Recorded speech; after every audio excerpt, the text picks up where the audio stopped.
আসসালামু আলাইকুম। আমার পাশে একটি মেয়েকে দেখতে পাচ্ছেন। দেখতে কি বলবো, আপনারা দেখতেই পাচ্ছেন। দেখতেও একদম পুতুলের মতো।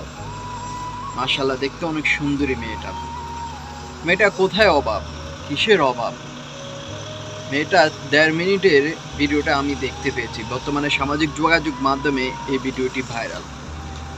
দেখে নিজের কাছে আফসোস লাগলো যে হায় রে দুনিয়া! কিসের মায়া আমরা পড়ে আছি। মেয়েটা যখন একটি বাগান দিয়ে হেঁটে যাচ্ছিলেন, কান্না করছিলেন, অঝোরধারা কান্না করছেন। হুমায়ূন আহমেদের একটি বিখ্যাত কথা মনে পড়ে গেল। মেয়েরা যখন কান্না করে তখন তাদের থেকে মায়াবতী আর কোনো কিছুতেই লাগে না, তাদেরকে মায়া লাগে, মানে মায়াবতী লাগে, সুন্দরী লাগে। মেয়েটাকে এখানে আপনারা দেখতেই পাচ্ছেন, কান্না করতে করতে সে তার গাল, নাক, চোখ সব কিছু সে লাল করে ফেলেছে। আর বাগান দিয়ে হাঁটতে হাঁটতে সে কিছু বলছেন। মেয়েটা হচ্ছেন রাশিয়ান।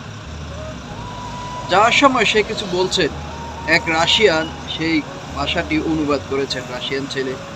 মেয়েটা বলছেন, সদ্যমাত্র আমার প্রাক্তনের সাথে ব্রেকআপ হয়েছে। আমি তাকে অনেক ভালোবাসি। আমি তাকে এতটাই ভালোবাসি যে আমি এই পৃথিবীতে নিঃশ্বাস নিতে আমার কষ্ট হচ্ছে। আমার এই পৃথিবীতে, দুনিয়াতে থাকতে আর মন চাচ্ছে না। মনে হচ্ছে যে জাহান্নাম লাগছে। সে আমার পাশে নেই। আমার এক একটা মুহূর্ত মনে হচ্ছে যে আমি এই পৃথিবীতে আর বাঁচতে চাই না, থাকতে চাই না।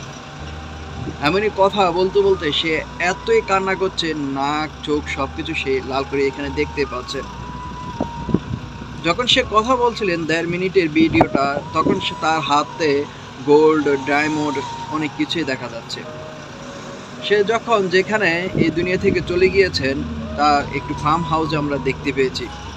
বোঝা যাচ্ছে মেয়েটি অনেক বড়ওয়ালা, মানে বড় লোকের মেয়ে, হয়তো মানে প্রভাবশালী লোকের, এমনটাই বোঝা যাচ্ছে।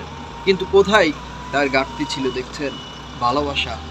ভালোবাসা এমন একটি জিনিস, আমরা বর্তমানে ভালোবাসা নিয়ে ফ্যান্টাসি শুরু করে দিয়েছি। না, এমনটা করবেন না। আর এমনই আপনারা ভালোবাসবেন না যে আপনি তাকে ছাড়া আপনি অসহায় থাকতে পারছেন না। এমন ভালোবাসা মূল্যহীন। তাই আপনাদেরকে বলবো, যার সাথে আপনারা রিলেশন করেন, সম্পর্ক করুন, যে তাকে ছাড়া আপনি থাকতে পারবেন না এমনটা নয়। এমনটা নয় যে তাকে ছাড়া আপনার এই পৃথিবীতে টিকা অসম্ভব। আর ভালোবাসা নিয়ে আমরা ইদানিং ফ্যান্টাসি, মানে মজা শুরু করে দিয়েছি। এমনটা করবেন না যে মজা করতেছি, মানে ভালোবাসলাম, একটু পরে ব্রেকআপ করে দিলাম। এই মেয়েটাকে আপনারা দেখুন, এই মেয়েটাকে শিক্ষা গ্রহণ করুন যে সে অনেক এত ভালোবাসে তার প্রাক্তনকে, সে নিজের জীবন দিয়ে সে বুঝিয়ে দিয়ে গিয়েছে। আর আমি বলবো, মেয়েটা যে সিদ্ধান্ত নিয়েছে এটা কোনো সঠিক সিদ্ধান্ত নয়, চলে যাওয়া সঠিক সিদ্ধান্ত নয়। তার রূপ, মায়াবতী, ধন সম্পদ এখন কোনো কিছুই কাজে আসে না। আসছে ১ মিনিটে না করে আসে।